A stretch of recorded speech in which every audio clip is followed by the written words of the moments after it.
and today we're reacting to Myron and Hogdetwins reminded their aunt white. I'll be honest with you, dog. I kind of do feel bad for these type of people, and it's sad to see that that's something that they have in their mentality, and it's interesting to see that this is how people think. That if you lay in bed with your enemy, that your enemy won't stab you in the back, which impossible. I don't get why they do this. But so without further ado, comment, like, subscribe, and let's start. To be honest, I don't want to live in the United States of America if it's not majority white. Hey Arval, I know your community is whites only, but could you make exceptions for us two Negroes? We're not even full sub-Saharan. We are over 40% white. And Arval says this: God bless the Hogdetwins. But no. Yeah, what do you thought was about to happen? Yeah, this video comes from O'Shea Duke Jackson. Now the Hogdetwins started off on YouTube doing, in my honest opinion, bodybuilding and satire. Hey yo, you don't want me to react to some O'Shea, guys? I didn't want to react to O'Shea, not because O'Shea doesn't come up with good videos, just because there's this other reactor that I really do admire, and usually we overlap, and I don't want to be like, oh yeah, you just do what he does all the time type ish, and you know what I'm saying?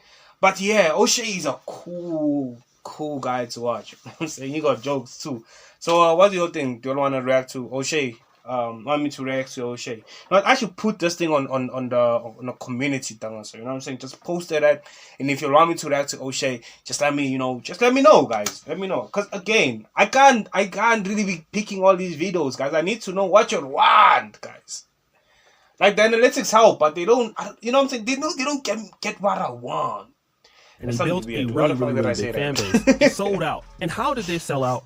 Well, they started making conservative media content. This is a lot of their content. Look at this one. The black trans-genders are always the worst. So basically what happens is that the Hogdetwins went from a comedic duo to an anti-black conservative duo in order to make money once their comedic duo started going down. Now, if I'm being generous to the Hogdetwins, I don't think they would say they're anti-black. They'll probably say something like, we just believe in accountability. We think there's issues, and we want to see the black community. That's what they would say. So it just so happened that they were reacting to the Eric Arval video, and they were reacting to this new all-white town documentary, and they said something that was interesting. To be honest, I don't want to live in the United States of America if it's not majority white.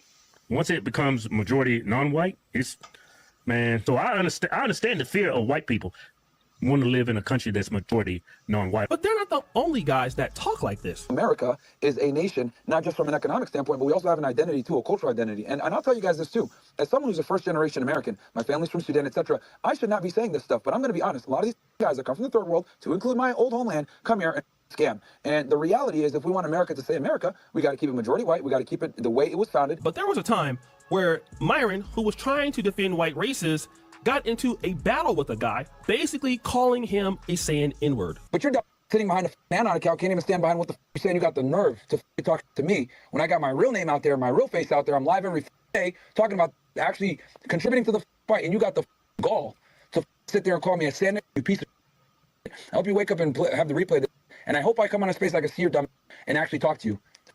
This is the problem that we have in these spaces. We got these stupid, autistic that will sit there and say, well, you're not white, so you can't talk about this, or you're... And it's like, okay, Reed, you want to go ahead and have this fight by yourself where no one's going to take you seriously because they're going to just think you're a kid? Remember, you... That's the problem. Because they think you're the Triple K a member. Didn't you put on a hood and do their salute? Yeah, he did. Ass loser. He did. Yeah. Going on the platform. Yeah, I remember he did that. Idiots, bro. Idiots. And we have these type of people in South Africa too, which every time I look at them, I had a deep loathing for them for a while, and I mean a deep loathing, like deep, like yo, you don't understand, guys. It was on sight, you know what I'm saying? On sight, if I ever met them in real life. But now I'm so chilled about it. I'm like, dog, okay, whatever. But yeah, it's crazy that it's kind of everywhere. That is white extremist and calling them autistic because they're not inclusive. It's crazy. It is. That is actually nuts. Crazy. Good point. It's like you're at McDonald's wondering why it smells like fries. That's crazy. Yeah. The people that are allowing you in these spaces and letting you talk are laughing in your back when your back is turned. They're like, "This is this clown. Look at this." You're being generous. Back. Yes, I am. They're back. They literally looked him in his eye and says, at the end of the day, you're still an N-word. You're a dirty... One person said that. No. Yeah. There was a whole spaces where they were saying that about him. Some of them challenged me into fight, saying, listen, we don't want you here. Myron, you were in my space the other day, and I said, you're doing a great job calling out these Jews, but, if we take this country back, we want it for white folks, and would you go home? And you said, I was born here, and I'm not going anywhere. And this is where I think the problem is with working with non-whites, is that once you think you help us, that you're just going to stay in our country. Why do you Browns think you could stay in my country? Hell, Nick Fuentes, who he's very good friends with, his politics are that whites should be the majority people in power. Yeah. It is really this simple. We need white men in charge of everything again. That's it.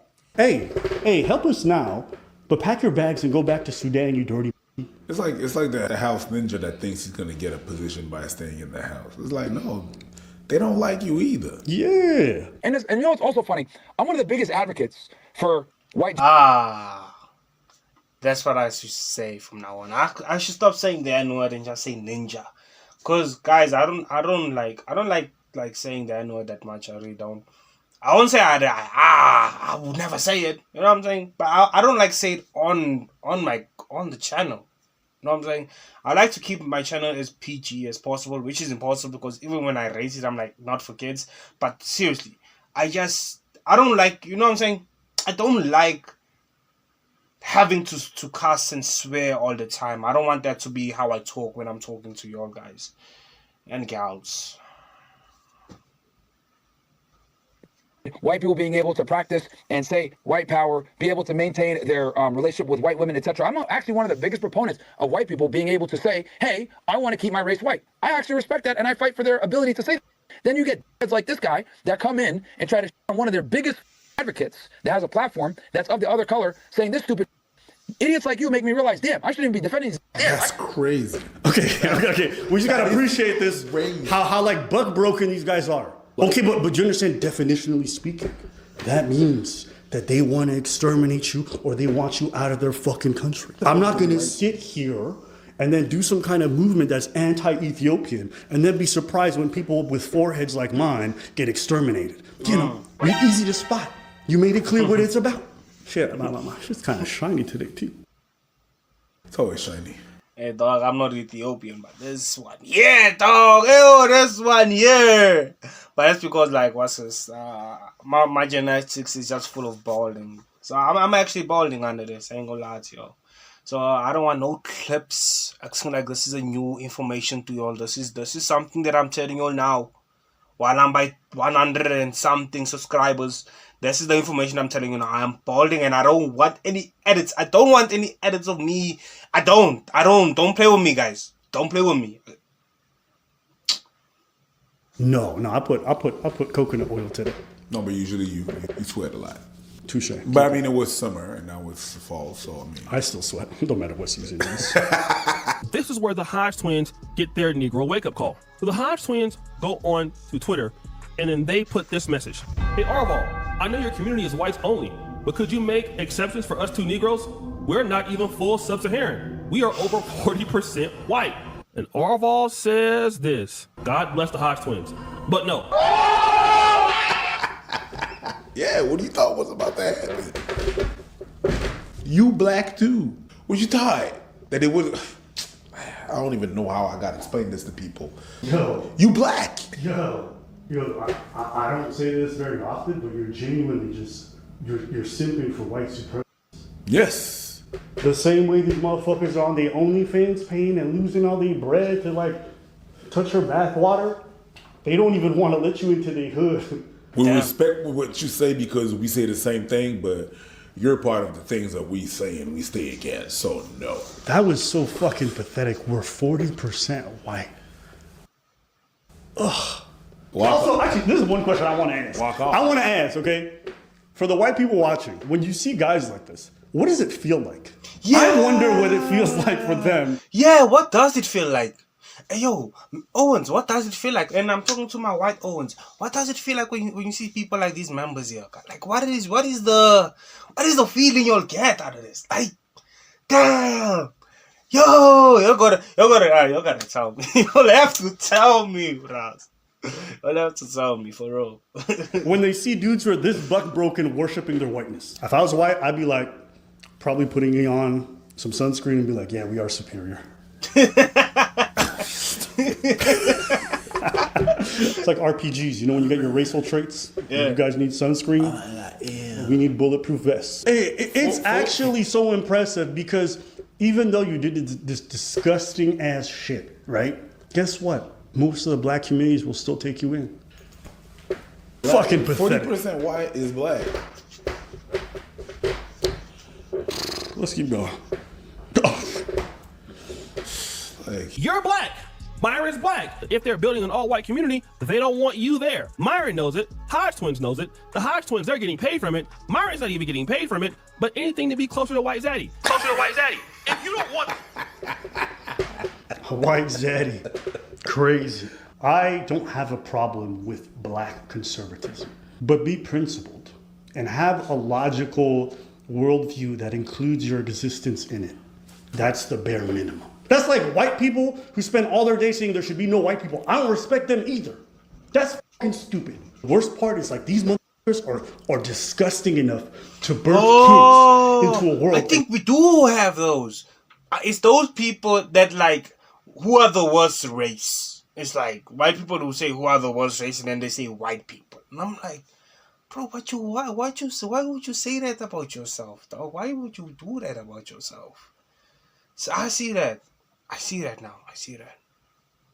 Is that how you'll act? Is that when you see people doing that, be like, man, what are you doing?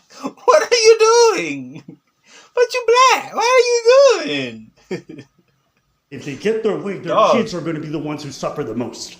How can I respect that? Hogdetwins are demons, bro. They have millions of followers. They've been on YouTube and they've been on social media for over 10 years, and they built their platform basically by bashing black people, and they decided to use their platform to attack a 17-year-old, a young man, not even an adult yet. Well, okay.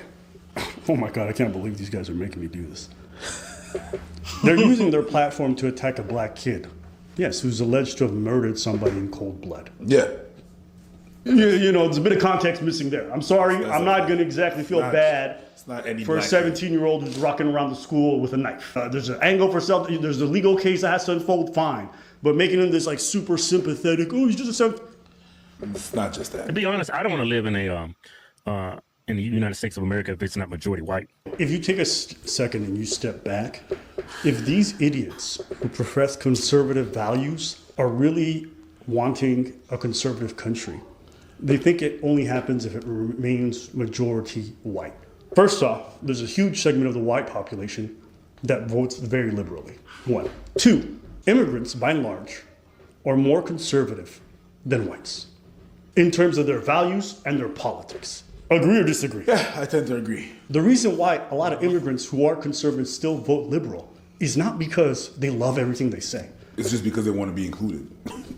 But these guys are so buck broken. They're so obsessed with trying to appeal to whiteness that they'll just say the goofiest shit even if it means their own erasure. Are you stupid? You're a second-class citizen, and That's what they want. The benefit of being on YouTube and being consistent for the last 9 years is you get to observe the landscape change. You get to observe the trends, culture change. You see the content change. 2015, I was deep into stand-up comedy, doing the arts, and so I was going to a lot of events, and I was in a lot of left-leaning spaces. And at that time, there was a lot of weirdness around blackness in left-leaning spaces because of the way that they were patronizing, the way that they would belittle you with a lot of their, very soft-spoken racism, right?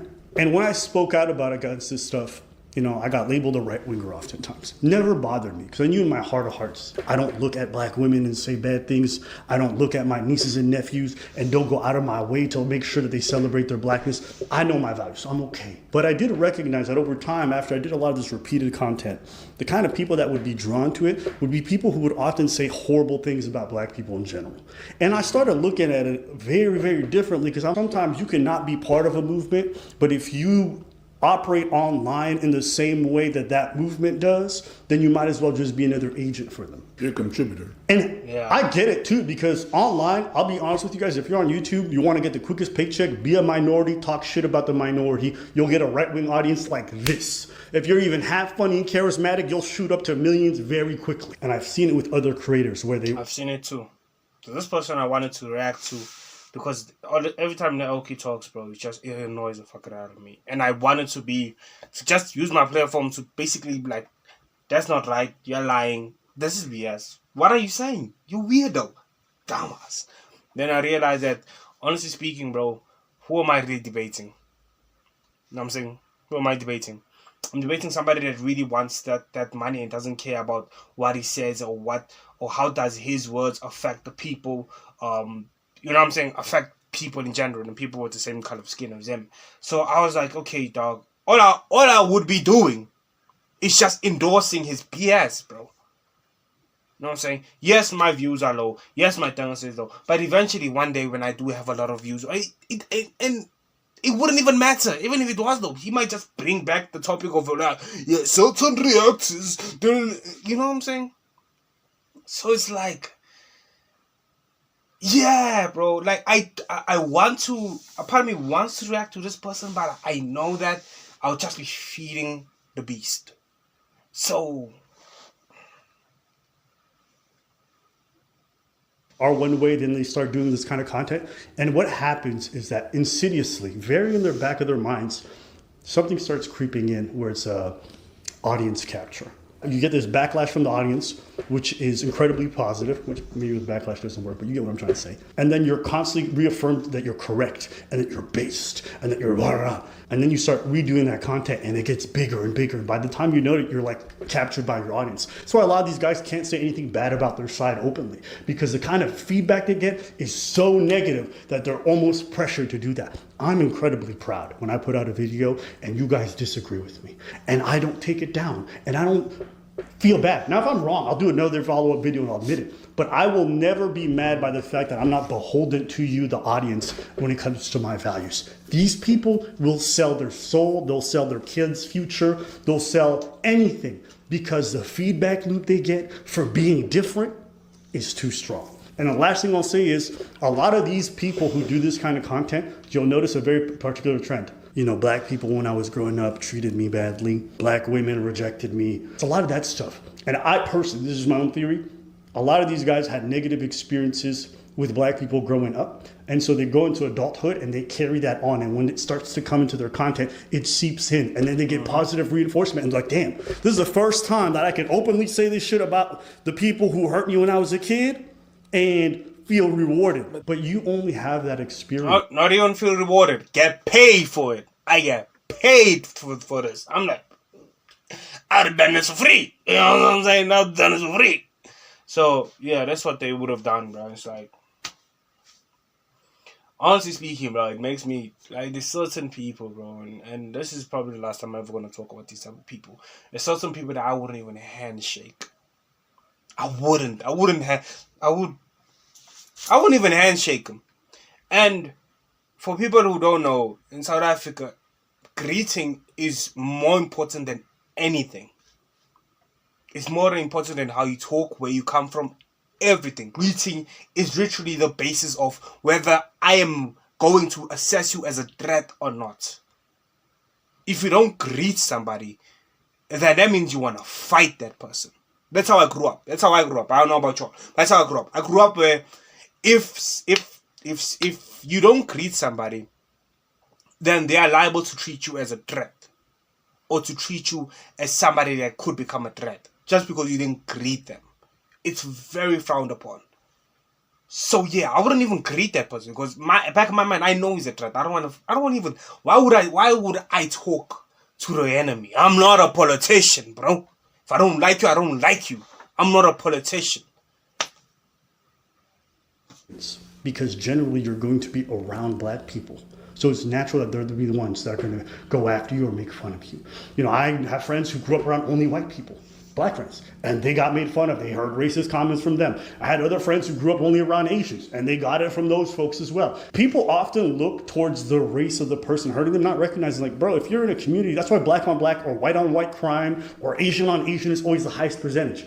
It's not because you get targeted because you're Asian or you get targeted because you're white. You're around other people who look like you. And you never say anything positive. None of the progress, you don't talk about it. It's only negative. To me, that's some of the lowest form of content. That's what I have a problem with them. It's just because, like, I went through the same things as them. Did you? Yeah. Talk that shit. Black people made fun of me. Oh, that's that corny dude in high school that was there. Yeah. They was like, oh, that's the corny dude. Black man was making fun of me because I was either dancing with girls. Oh, that's gay. I've been called that name for a long ass time, and that's why I don't care about it right now. You know what I mean? Black women, the same thing. I was too corny for them. I was not that, like, but I was made fun of by white people too, and depending of what circumstances, I had some racist stuff from the white folks. I had the corny stuff, and they're like, I was too white for the black and too black for the white. So I was like in between thing. But yeah, I also felt that once, and I am not saying BS about black people, bro. I've been called that, bro. Listen, this accent, dog. This accent has gotten me a lot of flack and a lot of guys. I've been called Alani, dog. And you know what Alani is? Alani is somebody that has a lot of money. And guys, sometimes I wish I could show you my life, but I'm not that type of nigga. I'm not stupid. I'm not gonna allow anybody from the internet to know my real life and how I really move. But you dig what I'm trying to say? Like, you at least understand my frustration. You know what I'm saying? You use your imagination and understand my frustration. It's like, dog, I'm not even like close to being Alani, bro. Not even close, bro. Not even close. And yeah, bro, it was. And yeah, man, being treated differently for that was kind of annoying, bro. You know, great. Dog, I don't think I need to talk about that. But yeah, bro, it was not fun, boy. Guys, it was not fun. But yeah, man, I'm not dissing people now for it. I'm not being like, oh, you. You know what I'm saying? Like later on, Ross and stuff used to happen to me, and I was like, well, they're all like that, and that was that person. Yeah. And there are some other people like him, but it's not everybody that's like that. Yes, sir. Same thing with black people. Same thing with anything. Basically, I was not like putting everybody in the same box because one thing out of that group happened to me. That's why I got an issue with it. I'm like, yo, you got to think more than that. I'm in the same position as them. I was not the gangster guy. I was not I was polite, nice. Raised well by two parents and stuff, so I was not the go-to guy that I didn't have like. You didn't have the suede. But my mama didn't want to buy me the suede. Yeah, but you didn't have the suede. You think it's a suede? So you don't have the answer, suede? That's just stupid. You ain't got the answers, man. It's just weird when I see it. I'm like, are you okay? Yeah. And because I went through the same thing as them, I'm like, it ain't that bad. Relax. Consult. I don't know. Do something. Jeez. This is just a video I saw and it jumped out to me, and I'm seeing a lot more of these kinds of guys, and every time I see it I just roll my eyes even harder. I'm like, yo, good video, great video. Dog, they annoy me, and this is okay. So I don't need to do the video. What I wanted to regurgitate has been regurgitated in my system, and thank you, Aaron Preach, for allowing me to do that. Because honestly speaking, yo, I was this close, and YouTube kept on recommending this. Oh, dog, YouTube, you clearly don't mess with me that much. YouTube clearly don't mess with me that much. It doesn't, dog. It doesn't. What the heck? So I'm happy. Regurgitated. Husa. My soul has been one with you know what I'm saying? I'm calm now. I'm zen. Zen vibes. Yeah. So that was a good one. Thank you for watching the rest of the video. Thank you for checking with your own. Comment, like, subscribe, and until next time, I've been the Lost Zone. We out. Hey!